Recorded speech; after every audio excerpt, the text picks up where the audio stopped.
day. Excuse me. Yeah, welcome everyone to be here today. It's a beautiful sunny day.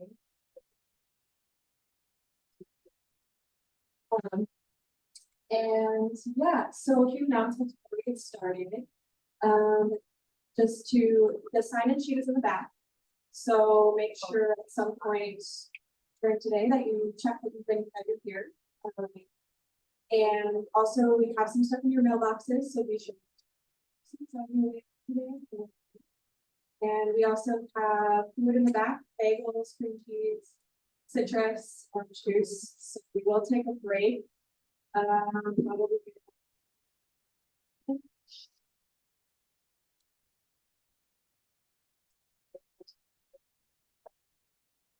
And I think that's all the announcements. So let's get started. Today we are going to be talking about what say as it's sort of the basics. Just talking about what that means for and why they would like to records that you need to maintain that way.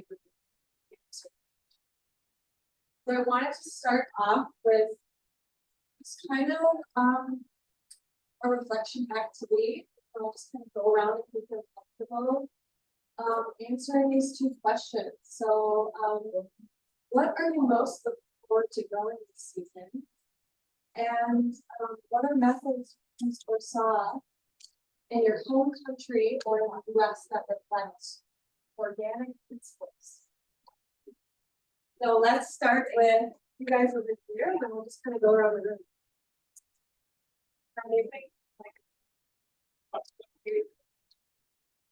Still been away better this Halloween again. What I'm looking for this year is veggie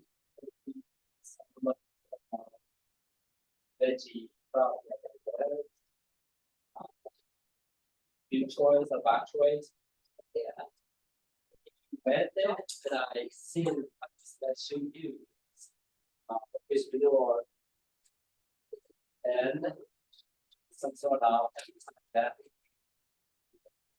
What the that's it.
So I think this year they can be their own. So that's all the great back to big best issue with them, but we kind of stopped growing potatoes for a while. So I'm gonna read. Hopefully it won't be a big. It'll be normal pest. Right. They'll be, yeah, there will be. Yeah. So yeah, it's maybe. So I like to use radishes that come up early and bugs come up. And then hopefully leave my other stuff alone. What else like? Yeah. Great.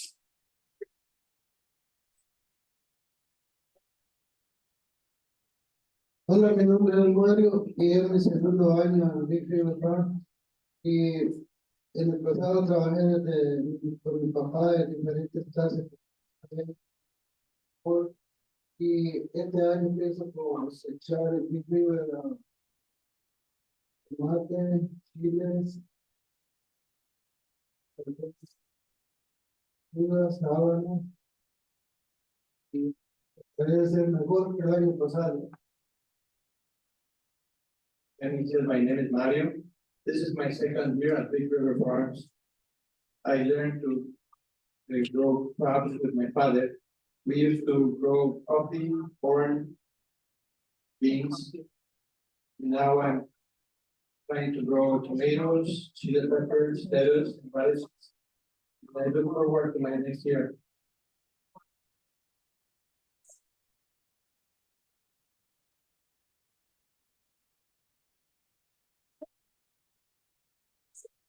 Có cuốn đi của hành sản các lồng việc có gì qua Nếu như cuộc thi xong rồi cụ sẽ tốt cờ cho sẽ cho chị mình yeah.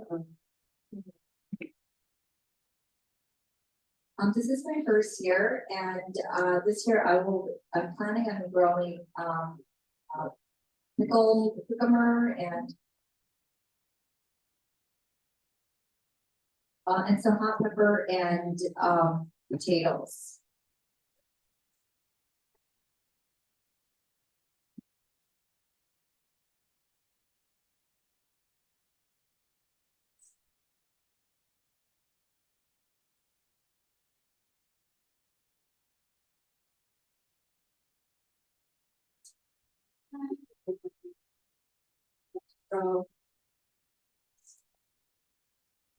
So today I'm very much sick. The last minute, but I just know that she's so yeah. So we didn't really discuss that she was pregnant, but I'm so sorry. It's totally fine.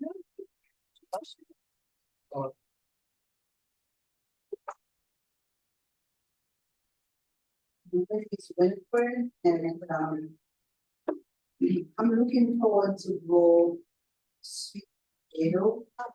And the reason is because in my culture, in my country background, we put the leaves and the root what goes else. Yeah, so that would be a good thing. And the way it's been done is if you are going to yield the roots, you can harvest leaves because it will not go well. So you have to separate them. So it has to be two growings. One where you just harvest the leaves, and if you're lucky, at the end of the season, you might harvest some of the root. And then the other one would be just for the root where it should grow to the abundance. And then the method backbone would be the manure and the black dirt. So just that thank you. Hi, my name is Abdul. Looking forward to growing mostly vegetables. I'm not sure yet exactly which crop. Still discussing it, depending also on the market, because we haven't figured out the market yet. And I think that's key. I just don't want to grow stuff and let it rot.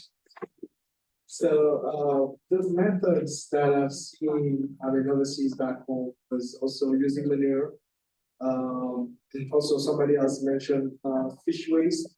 And then sometimes kind of fish meal where you grind it and stuff. And also I've also seen people do that as part of in the aquaponic system where when they filter the tank and so on, and it goes into the plant. So there's extra things that they take and then also use it as manure there. So yeah. Well, thank you everyone for sharing. It's really wonderful to hear what you guys are all looking forward to growing this season, especially in winter. We're almost to spring, but and then also just hearing your background about growing. So that's what we do at Big River Organic Certified Farm. So this is just kind of the meeting format for today. So we'll be defining certified organic farming practices, discussing why Big River Farms is a certified organic farm and what that means for our farmers. Soil inputs, what are they? What is organic approved? We will be going over the MCA organic materials list, which is in your binder. I also gave you guys a few different handouts on the table, and those are other record keeping forms that are usually what we use for when we have organic certification. So we'll go over that a little bit today as well, these forms, but Pierce Jensen, our farm operations manager, can also kind of go over more of the forms with you guys more in depth as well. And we will be having another class on the 21st, which is Tuesday in the evening.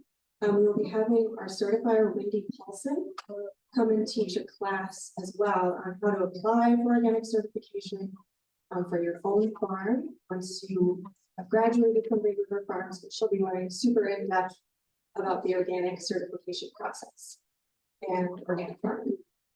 And then we will be talking about seeds and what to look for. So organic seeds versus organic GMO seeds and treated seeds.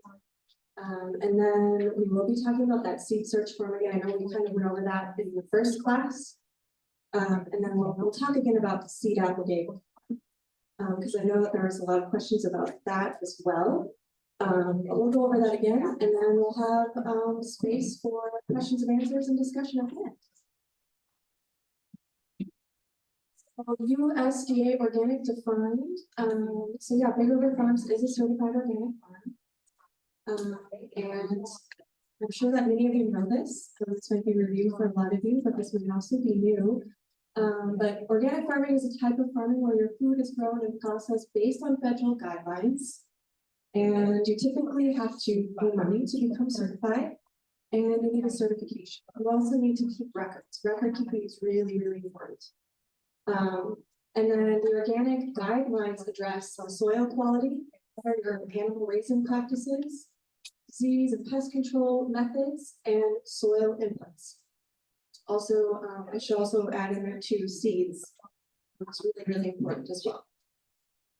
So Big River Farms is our organic certificate. We are MCIA or Minnesota Crop Improvement Association certified. You can use this certificate when you are applying for wholesale markets. So when you are applying for wholesale markets, you can ask us for the certificate and we will give it to you. So you guys are, as farmers at Big River, you are certified under like our certification modality. And then these are just some like organic certification labels. We also use we're also certified under the Real Organic Project. So that's another label that we have for us as well. We did have Ariel Pressman here a few weeks ago, and he works for the Real Organic Project, and he did a class on the pros and cons of different wholesale markets. And he's more than happy to come and talk a little bit more about the Real Organic Project and what that means for Big River Farms. So that's just something else to note. And then just a little bit more USDA organic defined further. So organic farming relies a lot on natural methods of growing. So utilizing crop rotation, using compost and natural forms of fertilizers, cover crop plantings are also involved.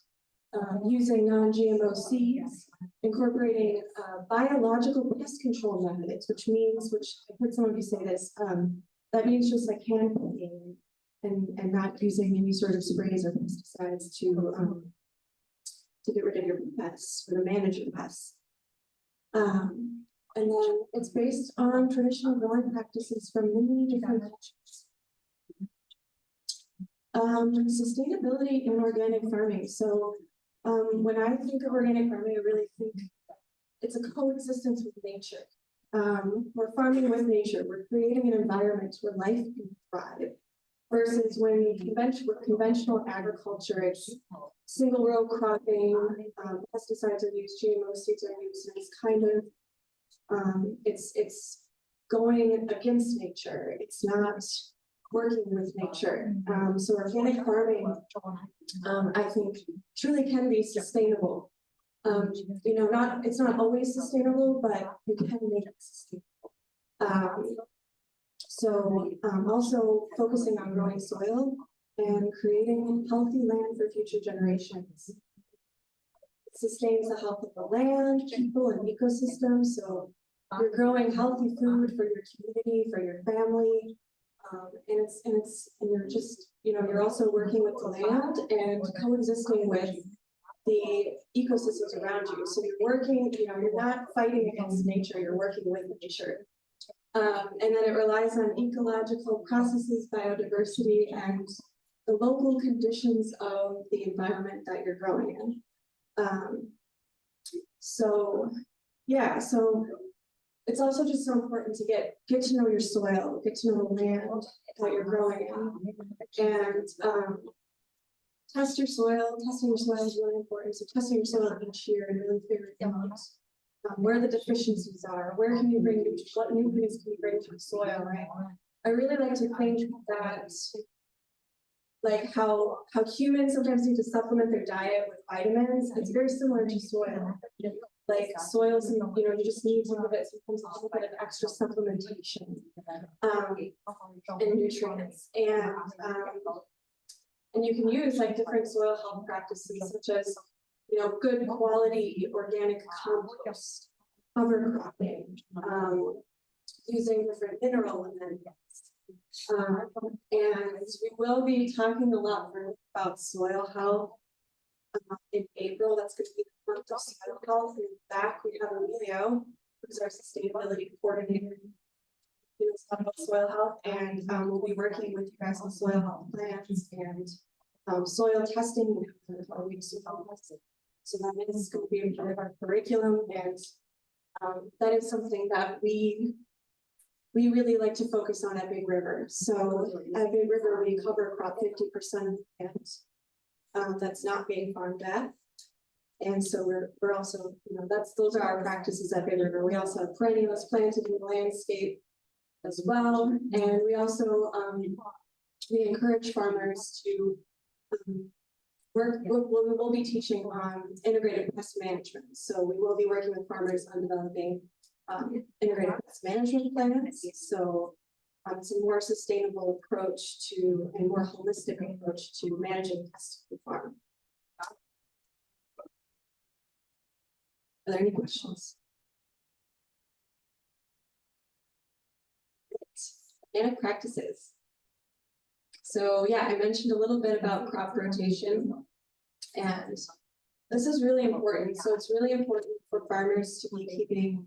It's a little bit tricky when you're in a small space of land, but a lot of you are in either an eighth of an acre or half an acre, or up to an acre at Big River Farms. So it is really important to keep a plot map of where you're planting each crop family. So just, you know, row 1, I grew nightshades this year, and just really keeping track of where you're growing each crop family, because some crop families have the same demands. Same crop families have the same demands of soil. So crop rotation can improve soil fertility. It also helps with disease and pest management. So especially at Big River Farms, it's an incubator farm. We have a lot of pest pressure. And so that's all the more reason to really focus on doing crop rotation, and we can help farmers with figuring out how to do that. So and then same crop families attract the same pests and share the same diseases. So crop rotation breaks that insect disease and weed cycle. And then I also noted too that like variety gives the same stability to farming systems. And yeah. Yep. Just want to make sure I was missing anything. And there's like a kind of good graphic there to show what that looks like. And then utilization of non-GMO seeds. You've probably seen this logo here on some food products at the grocery store, the co-op. That just means they were not grown with GMO seeds. So they were cultivated through pollination, hybrid or open pollinated. And genetic engineering was not a part of the plant breeding process. I will go more in depth about what hybrid open pollinated seeds means in a few slides, and also I will dive into GMO seeds. Cover crops. So cover crops, they're a crop that is not grown for sale, but instead they're grown for the purpose of improving the soil. They're seeded and grown to cover the land, and then they're typically cut and tilled into the soil, adding many different nutrients and organic matter to the soil. And then their cover crops are planted at different times of the year. So there's oftentimes like a fall cover crop planting, summer cover crop planting, and then the winter cover crop planting. So a common planting is winter rye and hairy vetch in the fall. And then it overwinters, then it's incorporated into the soil in the spring. And then it's just erosion. So then also like cover crops that cover the soil, they can be used to prevent erosion, stop weed control. They can bring different nutrients into the soil, like adding nitrogen. And yeah, and then the broken down plant material can add volume to the soil, which makes it better for growing different crops. And yeah, it can also help control pests and diseases that are attracted to different vegetable crops. And then some natural soil fertility management. I'm gonna dive super far into soil health and soil fertility because, like I said, we'll be doing more of that in April and also throughout the summer too. But these all provide long-term benefits for many years. So cover crops, like I've been talking about, mineral amendments, and compost. So compost can add long-term structure. Here's just like a little graphic of all of what makes up compost. So you have the brown material, the green material, water, and air. And we do have a compost system at Big River Farms as well, that Emilio's been working on. If you have more questions about our composting system, you can talk to Emilio. It's called Bokashi decomposting, so some of you might not be familiar with that, but we do compost at Big River. And then pest, disease, and weed management. So with organic farming and disease management, you typically would use crop rotation and cover crops, like I was explaining. And then you can also use row cover to help protect against flea beetles and other pests. You know, and if last resort, if you absolutely need to, you can spray organic pesticides if you need to. But that's the last resort. So that's why we talk about the integrated pest management. So you have steps to take before you get to that point. And then weed management, organic farming, you can use cover crops, obviously using hand tools, straw mulch, or you can use cardboard as well, or you can use mechanical cultivation.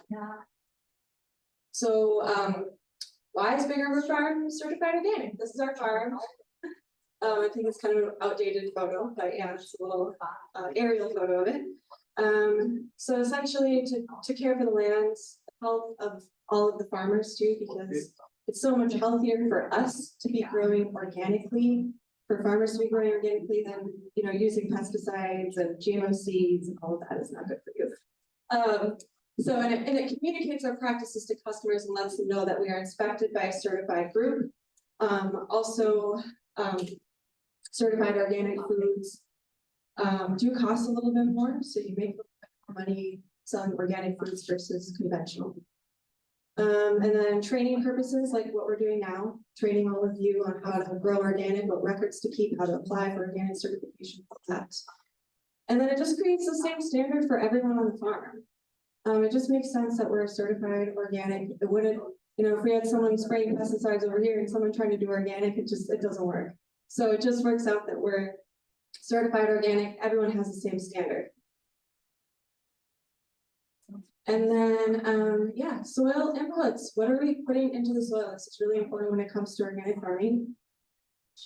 So what are they? Anything you put into your land or soil or onto your plants. So that's your seeds, water, fertilizer, pesticides, transplants or slips, cover crop, paper chains, inoculants, potting soil. I mean, some of those are like obviously like water isn't organic, but it's like, these are just the things that like, so the things that you really wanna focus on are seeds, fertilizer, pesticides, transplanted crops, cover crop, and inoculants and pots. So synthetic pesticides and chemical fertilizers are not organic and never okay to use at bigger river farms or on organic farming operation. They must be approved by our certifier before purchasing. And if you see these labels, it doesn't necessarily mean that they're organic. So it still needs to be approved. So you want to keep all your seeds and all your packaging for when you're purchasing your seeds, soil inputs like your potting soil, your compost, those sorts of things, and any other sort of like nutrients or fertilizers that you'll be putting onto your plants. You need to keep all of those receipts.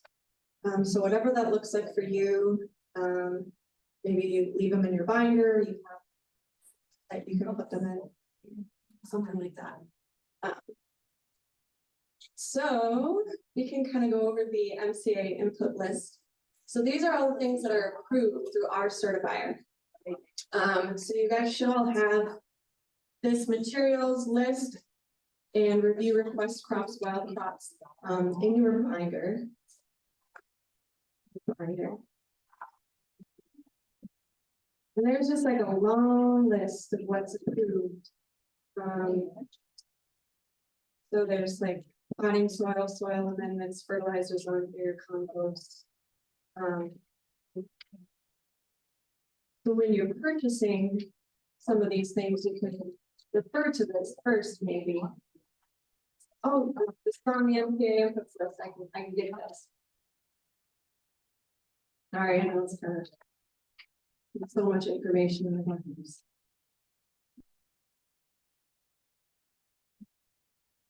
It should be at the very back, I think. And like kind of the record. If not, we can just kind of review what I have up there.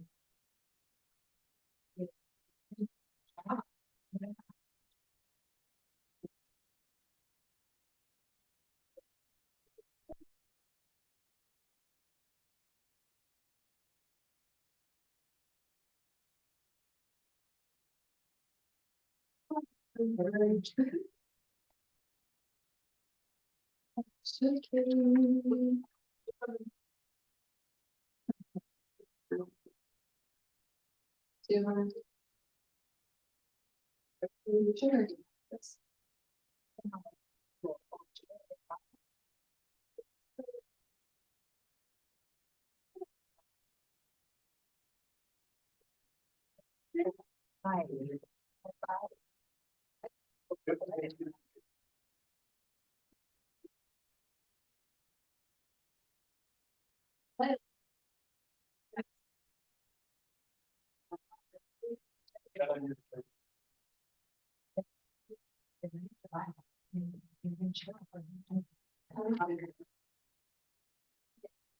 Okay. Oh, sorry.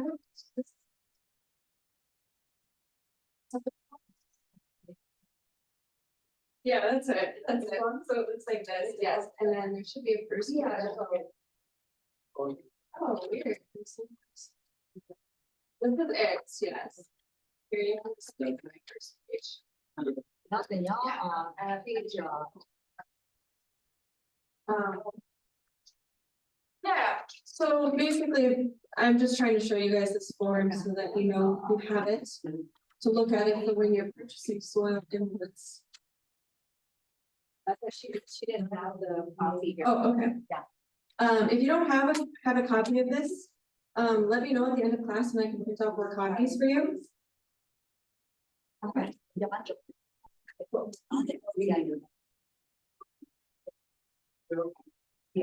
So yeah, like I said, this is like what you want to look for when you're purchasing potting soil. We have cow's mall up here. Yes, one of the first ones.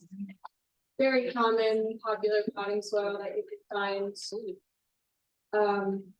At co-ops and grocery stores and also seed supply stores.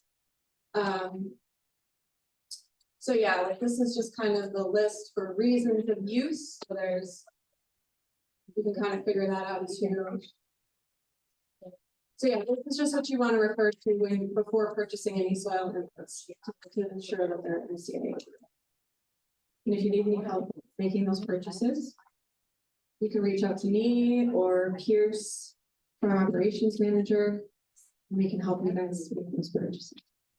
And. Amelia, we're doing like a, do you want to talk about that bar? Yeah. it's the board of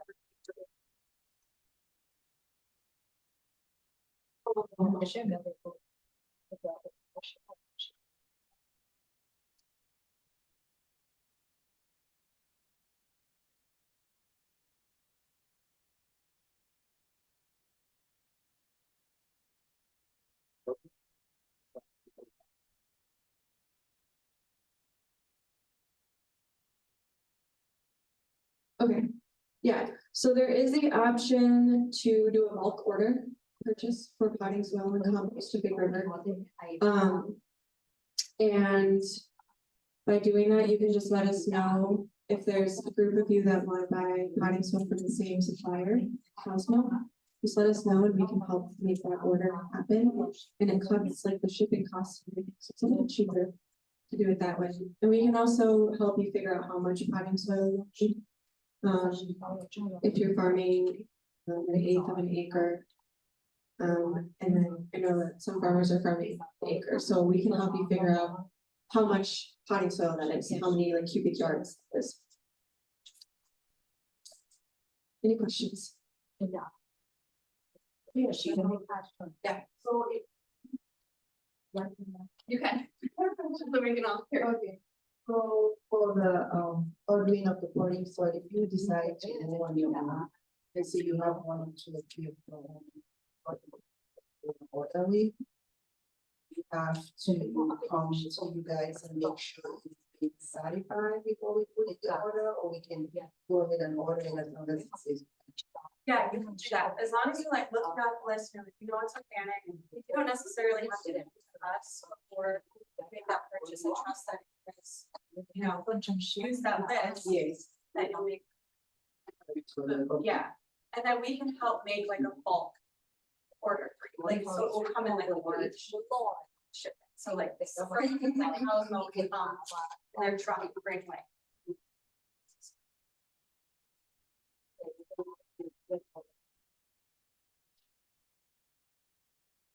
All right. And then, like I said, I have a few different record sheets on your table. And these are records that are needed through our certifiers. So we have the first one up here, which is the verification of non-GMO status. And so for that sheet, say you go to this one. Say you go to Jordan Seeds and they don't have the seed that you want in organic, but it's not GMO, so it has to be non-GMO and not treated. So they'll sign off on that sheet and say, yeah, it's non-GMO and it's not treated. And so they sign this sheet for you, and then this is what you'll show the certifier. And it will say like, I have sold this seed to the fall, like the following seed, and then the crop, the variety, and the lot number, and they'll have all that information. And then, so that's different than like a seed search. It's kind of confusing, but yeah. And if you have any like more questions about any of these, Pierce also, like I said, has a lot of more information about that as well. And then there's the production record, harvesting. So this is harvest record. So you want to be keeping track of this as well. So harvest amount, date, and harvest location, measuring units. I'm not really sure I think measuring unit is probably just, I'm not really sure, Like bunches or pounds? like bunches of pounds, okay. So that's another one, you can use this as harvest record sheet if you want. Do you have it?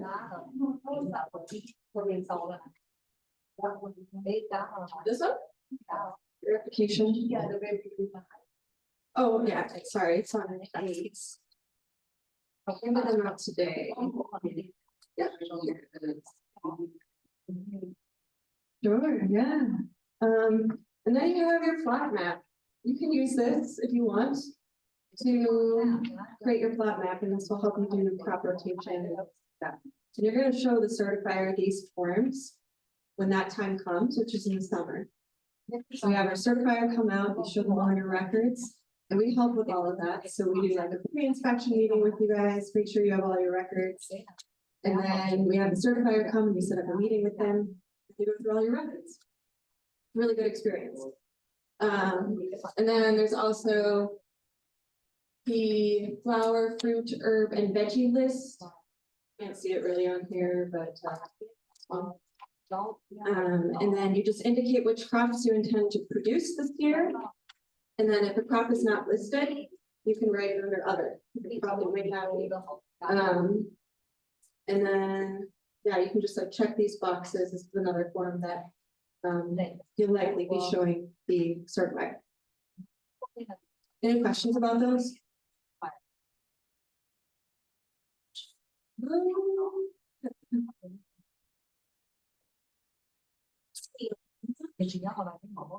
Okay, great. Like I said, if you have any more questions too, just Facebook here. And then here's just some examples of, well, sustain as a fertilizer. It's also like if you absolutely need to use it. I would try other things first, like compost and cover crops. Or fish emulsion too. And then defining seed packet info, so. Obviously, as we probably all know that a seed packet is the bag of seeds that your seeds come in. They look different from each company. And there's a lot of information on seed packets. So it's important to read all that information and to really look. So we have Johnny's seeds, you have the crop type and variety, the days to maturity, and how many seeds are in the packet. This lot number is important. And the germination, so 90% germination rate. And then like these high mowing organic seeds, they kind of indicate that they're heirloom, 50 days to maturity, how many ounces, how many feet to grow them apart from, and then as you can see, there's USDA organic, these are Seed Savers Exchange, USDA organic. So yeah, there's a lot of information on your seed packets. You get them, just be sure to read the front and back. We'll give you a lot of good quality. And then, yes, it's yep.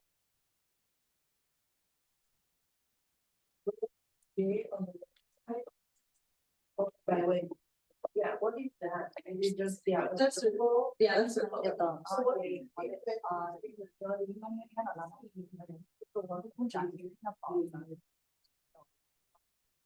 Yeah, so that's a good question. So as you can see, there's no indication that these are organic, right? So that's something to watch out for with Johnny's. Not all of their seeds are organic. There's some companies like High Mowing, all of their seeds are organic.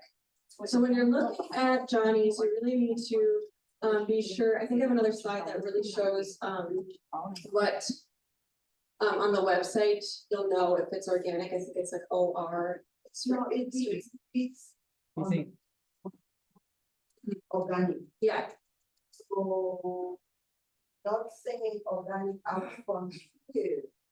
Do we still, if let's say we buy from them, do we still have to bring it to be tested compared to the high mowing that already is organic? Yeah, What was the question? she was asking about if, so if we can use, so if it doesn't say organic on here, if we can test the seed, and if we can use it, if it doesn't say organic, and no, we have to make sure that it says organic, and I can show you what that looks like under Johnny's. Cause it is a little confusing, cause Johnny's has, non-organic seed and organic seed, but I'll show you what that looks like on their website, there's a slide that I have that kind of indicate that. Yeah, thank you for the question. And then there's, different types of seeds, so we have, of course, organic seeds, and that means that they're seeds that are essentially harvested from other organic plants or crops. And then there's pelleted seeds, and these are seeds that have been coated to make them round and easier to plant, so usually like carrot seeds or really, really small seeds can be pelleted. And then pelleted seeds are allowed if they are pelleting is NOP compliance. So you will see that when you're purchasing, if you're gonna purchase certified, pelleted seed, it should be NOP compliant. And then just a little bit more about the types of seeds. So we have open pollinated seeds, which means that that's a seed that comes from a vegetable that relies on pollination by nature. So from the wind or insects, and when that plant is pollinated by itself or another plant of that variety, it will produce seeds that will produce plants like its parents from other plants. And then there's still see heirloom seed varieties, which are open pollinated vegetables that have been passed down through generations and generations of farmers.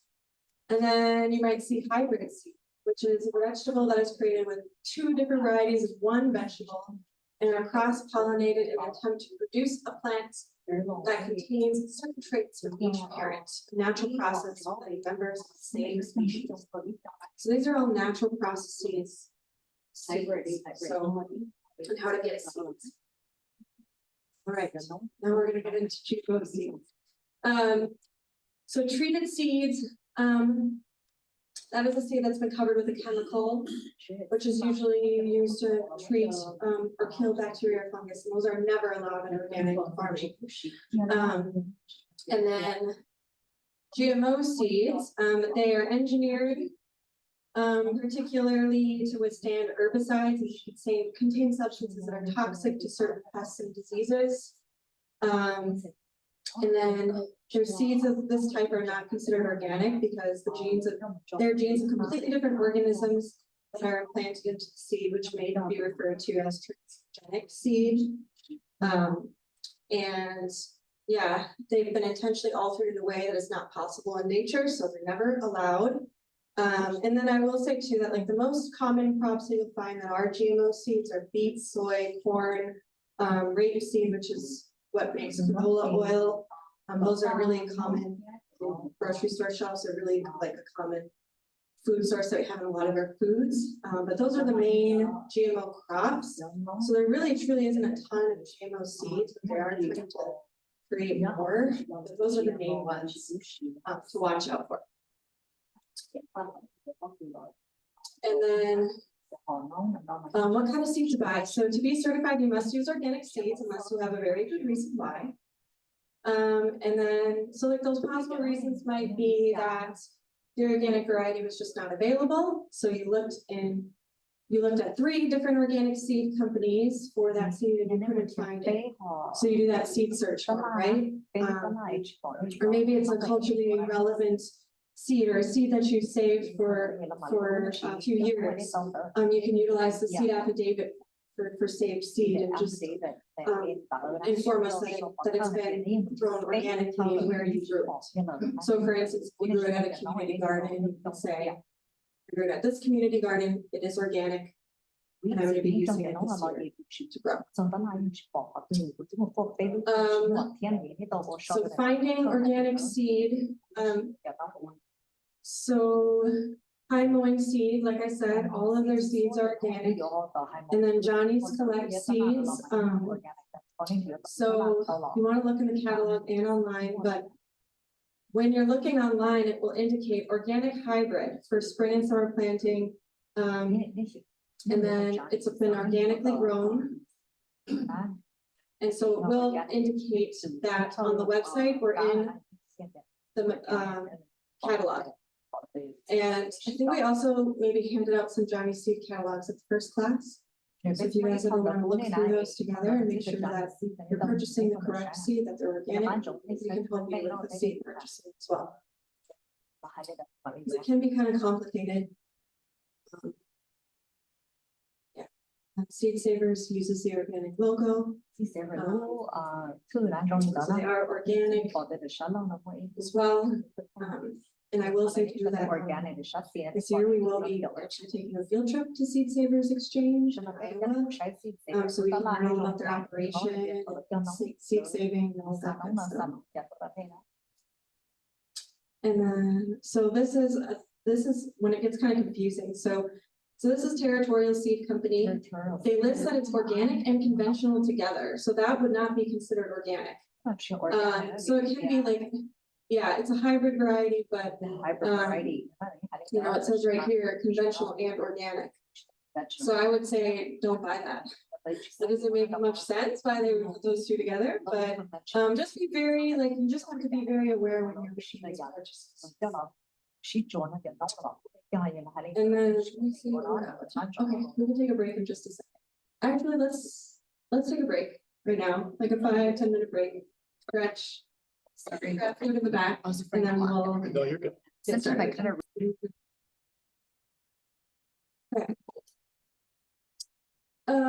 Yeah, so if you're ready to use non-organic seed, ensure that it's not GMO seed, of course. But you must prove 3 things, so this is when the seed search form comes into effect, and I think maybe we have it on the next, oops. Slide here, yeah, we do. And we already went over this in the first class, and you do have one in your binder. Towards the very back. So you use this if you cannot find the organic version of that seed. The seed is non-GMO and the seed is not treated. So you have to look in 3 different places for that seed. For organic seed companies, can't find it, can you fill out the seed search form? Oops. Okay, got it. So when you cannot find that seed organically, you use the seed search form. So you must fill out for all of the non-organic seeds, and you are required to look 3 places, and it can be places you would likely look. So this is an example. So we have broccoli, the variety is Imperial, the source was Johnny's. And then you were like, okay, I looked in High Mowing, Territorial, Seed Savers, couldn't find it.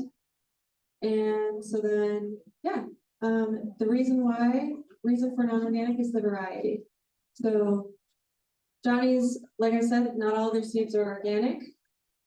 So say you wanted this very specific variety of broccoli, but you couldn't find it in all these other 3 seed companies. So then you just fill that out. It's a lot of searching, but that's how you would go about that. If you have, any questions or want any help with the seed search form, you can reach out to me. Yes.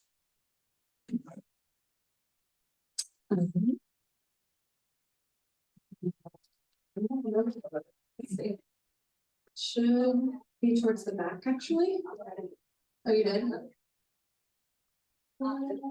Let's see, that's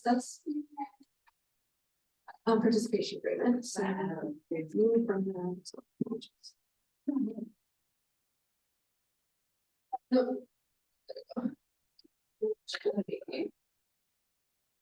Back here.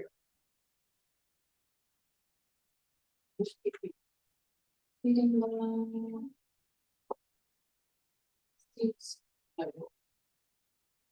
Should be at the front. Yes, here it is. There it is. Everybody wanting to Oh, no, you're not. Yeah, that's the right one. Yeah, it might look a little different.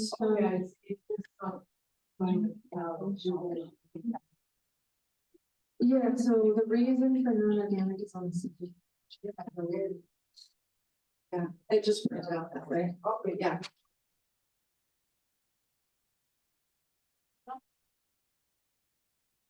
Great. So proving the seed is not GMO, this is pretty easy, so the seed companies we mostly use have signed a safe seed pledge, meaning that they promise to never sell GMO seeds. If you are ordering from a company not on this list, call them, you can call them and ask them if they have signed the safe seed pledge. So we also give you guys a list in your binders as well of like organic seed companies too, so that should also be in your binder and I can help folks find that at the end of class. But here's just like a list of some seed companies that have signed a safe seed pledge. Yeah. Some seed companies don't sell treated seed at all, so like I said, those are seeds that are treated with chemicals and different dyes. You don't want to use those are bad. So those that never sell treated seeds are High Mowing, they're a great seed company. Seed Savers Exchange, Baker Creek, Fedco, Seeds of Change. So some companies like Johnny and Territorial, they do sell treated seeds, so you do need to know what you're buying. And I can show you what that might look like on the website when you're purchasing or in the catalog. So if the seed was saved from crops that were certified organic, it is okay. Or if they were grown organically, it is okay to use them. You just have to fill out that seed affidavit form. And for those that might not be familiar with what the seed affidavit form is, touch base with me after class so we can talk about that and I can make sure you get a copy of it. If you have some saved seed that you want to use this year. If the seed was saved from crops that were not certified organic or weren't grown organically, if they were, you can treat them the same as like a non-organic seed, so you could do a seed search for those. That must be completed, and whoever grew the crops, they must sign a statement that the seeds are not treated and that are untreated and not GMO. And then you will be showing that seed search form if you do happen to fill that out. That's something that you'll be showing certified as well. And I have, Yes. if you have a seeds but you don't know, so kind of gonna, can you still put that in a big river and use that part of your plot or? Like, would that be like a saved seed or would that be a seed that you're buying from a company? Well, I got it from someone, From somebody? yeah. So do you know if that person grew that crop organically or? I don't know if I asked or not. But I tried to do that, but I couldn't find the number. Okay. So, but I wanna, it's like corn, different corns, Mhm. you know, different dry corns that I Mhm. I Mhm. just wanted to know if that's something, I don't wanna waste my time if I. use that, Yeah. But it could be organic or it might not be organic, so I don't know, what is that? So- Treated? Yeah, I would think you would fill out a seed search form for that, Okay, but I would have to get back to you on that question. And Perfect. I'm gonna ask Pierce or Kujua and see what that would look like.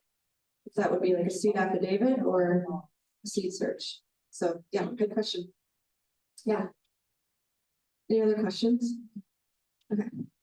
So, this is just an example of like, on Johnny's, they have the super sweet corn, and then right here, down here, you can select these numbers, so 6073T is treated, or you can buy 6036, which is untreated. So you wanted the untreated one.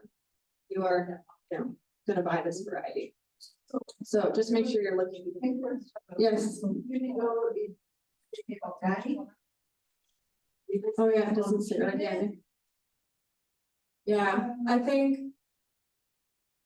Yeah, so this one is just an example of what the untreated seed looks like, but do you see over here how it says OG? organic.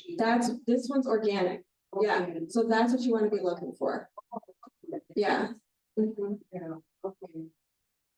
Sorry, that's just an example of untreated, yeah, that's kind of confusing, sorry about that. Yeah, okay. And then, deciding on your varieties, so, purchasing seeds could be kind of overwhelming at first. So you want to read the descriptions, like I was saying, and try to focus on a few catalogs, like 1 to 2 that you'll order from. And then we did give you in your binders the recommended varieties handouts if you're looking for some advice on what to grow this year. Or maybe I would also just, what do you eat most? What crops are from your culture? Just thinking about, it's your farm. So, plant what is interesting to you. Yeah, so this is another seed search example. And then ways to order seeds.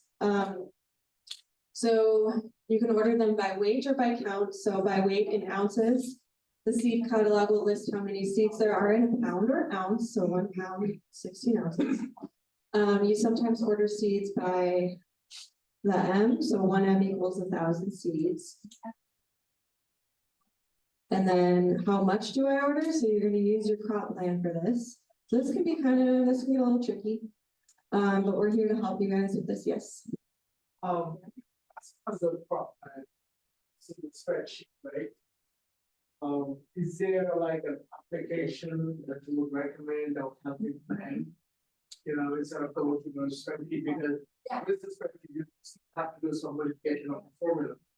Yeah, so some helpful tools to help you like kind of figure out like calculations. Yeah, so that's a good question. Johnny Seeds has something on their website.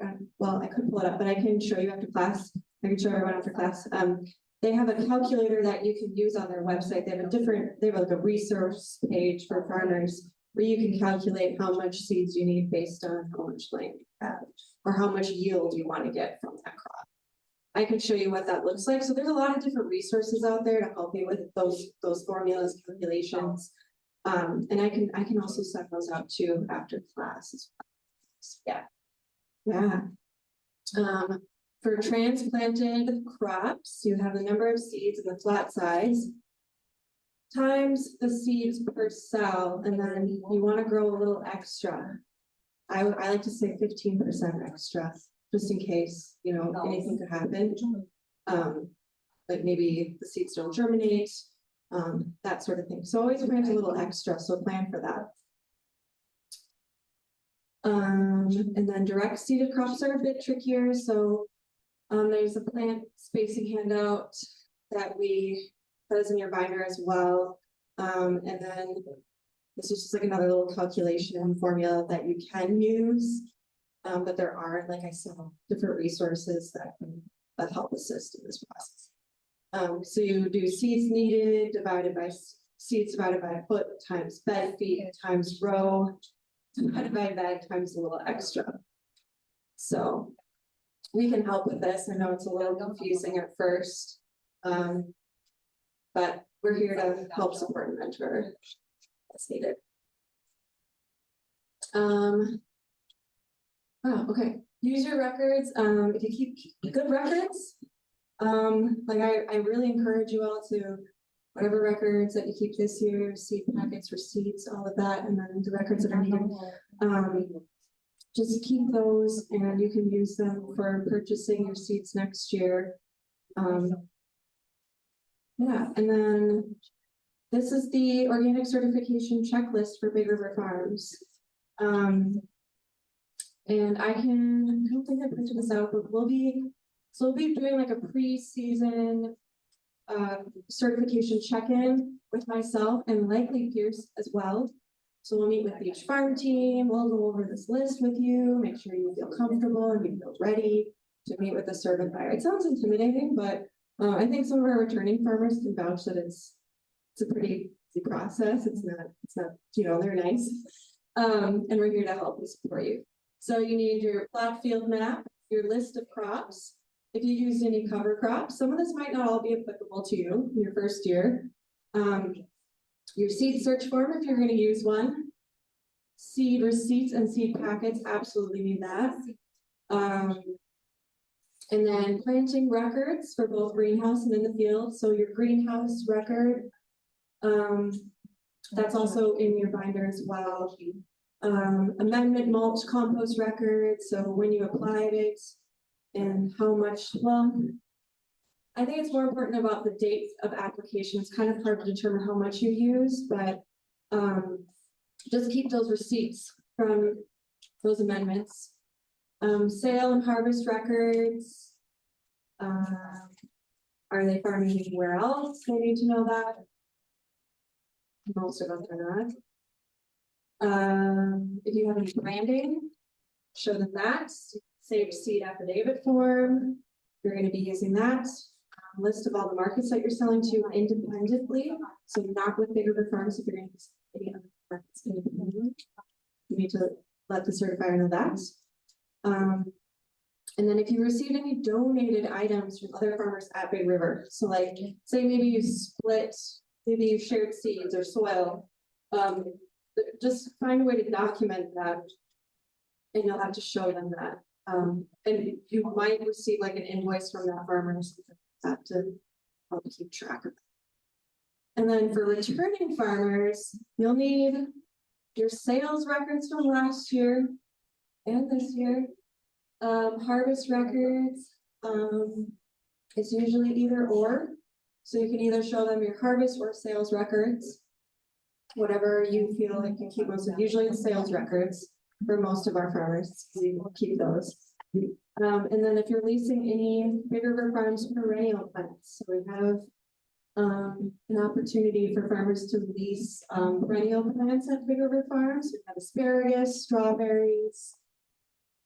I think those are the two main ones that we're leasing this year, is that correct? Okay. And then, yeah, we'll need to have records of those harvest or sales records, so we'll just need to keep track of that so we can show our certifier during the Big River Farms inspection. And then here are some extra resources. Our certifier website, the OMRI website, the US Organic website, and the Real Organic Project website. I'll be sending out these slides, so if you want to take a look at any of those. And then also the Johnny Seeds website too, and I think I have some other resources as well. Yeah. And then any questions? That's all I have for you guys today. Go ahead. So, the sequence that you share with us are, I think that's not the whole list of seed mistakes, but there are those lots of.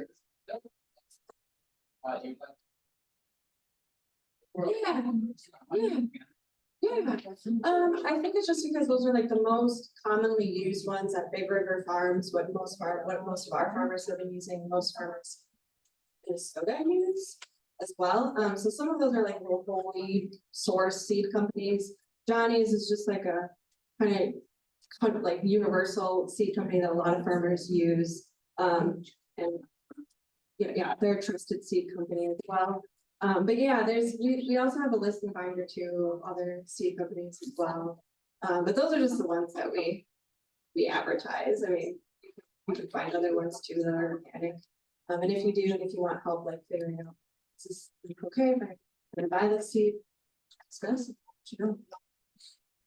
Yeah. Any other questions? Yeah, great. I mean, it's pretty self-explanatory. I mean, and then yeah, I want you guys to really, I mean, maybe you already are thinking about this, but really start to think about what crops are you wanting to grow this year. And sometimes it's easier to focus on just like 5 main crops your first year. And I know that all of us are coming in with varying levels of experience too, so maybe you want to do more. It's up to you, but it's just my recommendation. And then start kind of thinking about your plot plan and how much the crops you want, like how much you want to plant and how do you want to best use your space. And we can help with the plot plan, so really focusing on the dimensions of your plot for your first year. Because not your first year, you likely might not have a contract, so it's different. Your second year, you might have contracts, so then you're growing seed, you're growing crops for contract, which is a little bit more demanding, but it's really important to know how to create your plot plan, your crop plan. And then, start thinking about what soil inputs you might wanna put into your, implement into your soil this year, any compost, fertilizers. Feel free to reach out to us. If you want some more good recommendations for that. We know, we'll help you out. And then, yeah, always feel welcome to, reach out to me or any other staff at Big River Farms with any questions. And yeah, and then another little plug in that Matt and I, have mentor hours this month. So my mentor hours will be on Monday, this upcoming week, and then the last Monday of the month. I think it's like 20, I want to say. So yeah, and then Matt's mentor hours are on Wednesday next week, and then the fourth Wednesday. Yeah, so my mentor hours will be focused on a lot of this stuff, so seed purchasing, plot plan, organic record keeping, like what we've covered thus far in the curriculum. And so that time is set aside from, I think, we just have like an open space, so think of it kind of like as office hours. So we're just kind of opening up time in the evening for you all to touch base with us the day before and say, hey, I want to do mentor hours with you, and then we'll work on kind of figuring out where we want to do that. Like if you want to meet somewhere in public or online, we can do that. And we will also be having other staff also included in mentorship hours, and we all specialize in different things. And then also, we will be having other farmers as mentors, other returning farmers that are going to be mentors this year. We're still kind of kicking off that program. It's kind of new this year, but we did start it last year, but this year it's going to be fully developed. And so we'll have farmers as mentors as well. And it's just to kind of help us staff also have that extra support. Because I think mentorship and one-to-one is really important. And it's really helpful. I mean, I learned really well that way. So we will be having farmer mentors, and you will know who those are probably at the end of the month, I would say. And then we can help connect you all based on what you're needing. We can help connect you to farmer mentors. And then I'll give you their hours, their specialty focus, and all of that. Yes. So on your slide, you have 3 photos talking about application at farm. Yeah. This year, are we only focused on one certain type of or variety of crops? For the whole farm, or can you expand more about what that like will expect? Yeah, so are you talking about crop families? Are you talking about like one type of crop family that you would focus on this year? Maybe crop families. Yeah. And there's a pair of back to the first one under the third one. So in my mind, I'm thinking that a bigger farm, 1 year, this crop family is what we farm. Yeah. Next year, this section, third one, this third one. Goes back and forth. That is my understanding. Yeah, okay, yeah, so a little bit, I would say it's based on like the row or the bed that you're gonna be planting. So like, I'm gonna have this one bed be nightshades, so tomatoes. And then this one be, let's say, brassica plants. And the next one is like a lagoon or something, and then the next one, so then the next year.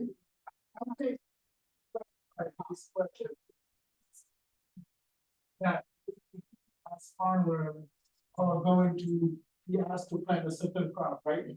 Oh, Rotation, but I think what we're explaining was the rotation is based on the lots. Yeah. yes, We're not gonna use them this year because they have this type of things on it, so they just decide on the lots. Before you to compete. That it. So like on our plot, let's say, if people want to put it more, nightshade, that means you cannot plant it very far. yeah, so, yes, so so the plots that you have been cover cropped. And then, so they've been resting, so then these are new plots, so, you can really plant this year, think of it fresh. So this year you can plant different crop families. I would recommend having variation, but you can have some of the same crop families, but just as long as they're not growing right next to each other. And then you're gonna keep track of where you're planting each crop family. So then the following year, if you have the same plot, or if someone else gets that plot, then they know, oh, okay, they grew these crops here, so I know to kind of switch it up. Does that make sense? Does that answer your question? Okay, perfect. Thank you all for putting that together. If we do crops, how will that impact on this location? I'm not sure, Amelia, do you have So you have companion plants. do you want to So- use the microphone? It depends on your plants, of course. So you need to be, you are.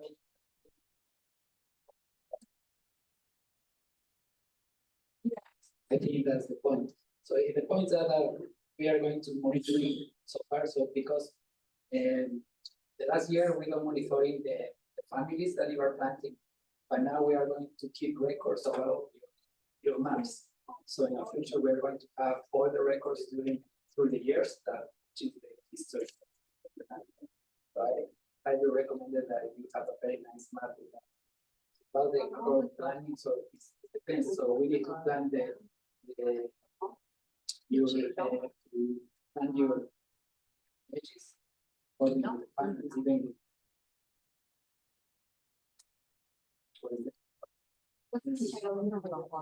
So why you are to ask? So give me an example. So let's say a plant, tomatoes and leafy greens and stuff. Plants, let's say potato, together next to each other. The person who comes to that pot next. Say that they would not necessarily plant those things. Or the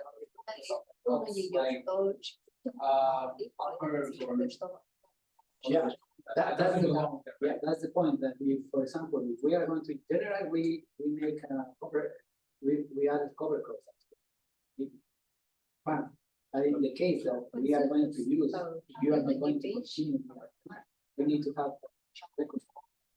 So that we can recommend which plants they can plant in.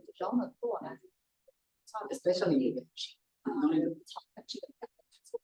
so we are going to block it. So I think this is really system. for the 5 years, we'll be having. Is that what you're saying? So the won't necessarily worry about the next person coming to that pot. Yeah, general, the planification is that you are going to be in that plot doing. Okay. So you are going to keep moving. I have a question for like us for a new one coming. How can we tell? We thought we had my phone and you. Otherwise, how would I know? Because I'm always on the go. To know that, okay, I'm going to be planting my sweet potato here last year, somebody that was. Yeah, that's the point that Yeah. because we didn't, sorry, So you said I have a brand new. No, well, that's not what we're saying. We're saying, there likely wasn't, like, I don't know exactly what your plot number is, but it was cover crops last year. For, I don't know. Yeah. already made your. You wanna come? Well, I have a little bit about the,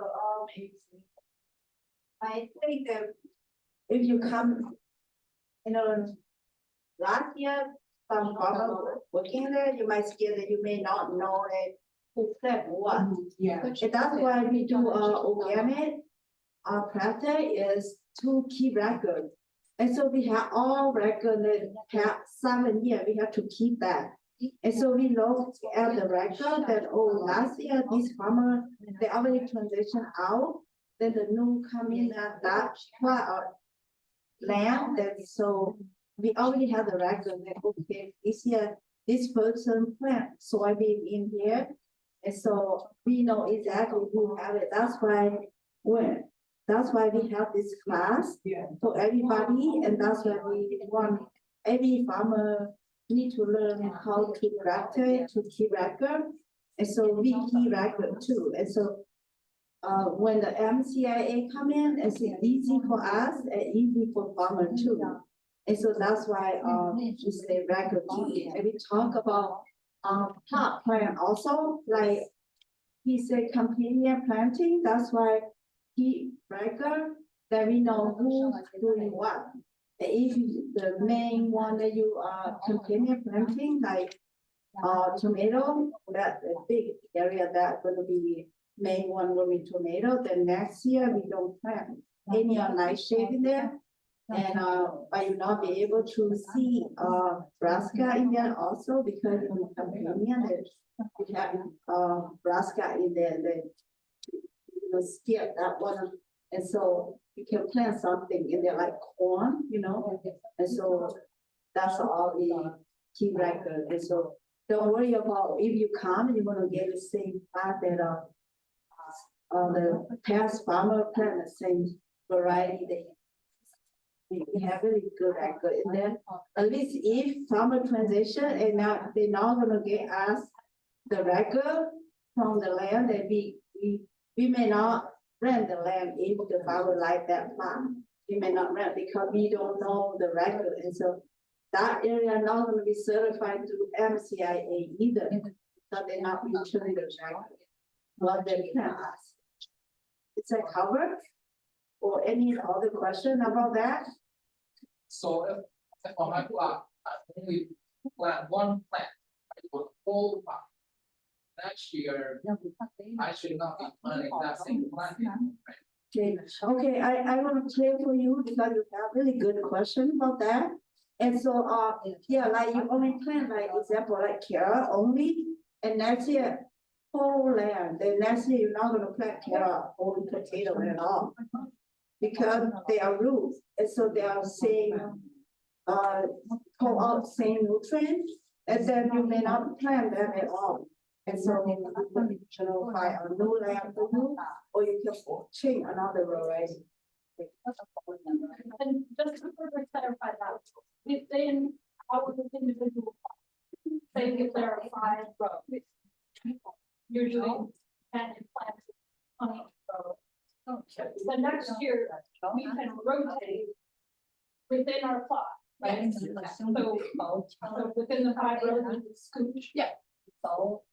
That's rotate. Yeah, sounds right, it's good, yeah. So we don't have to rotate, the whole farm doesn't rotate together. No, okay. No, that's a good question. Yeah, thank you. Yeah. You are going to answer. It's a good skill to have and learn when you maybe eventually get your own farm. Yeah. Any other questions? Okay, I think we got done a little early today. It's gonna be a really nice weekend, so enjoy the balmy weather. Yeah, thank you, everyone. Thank you for all your questions. Really appreciate it.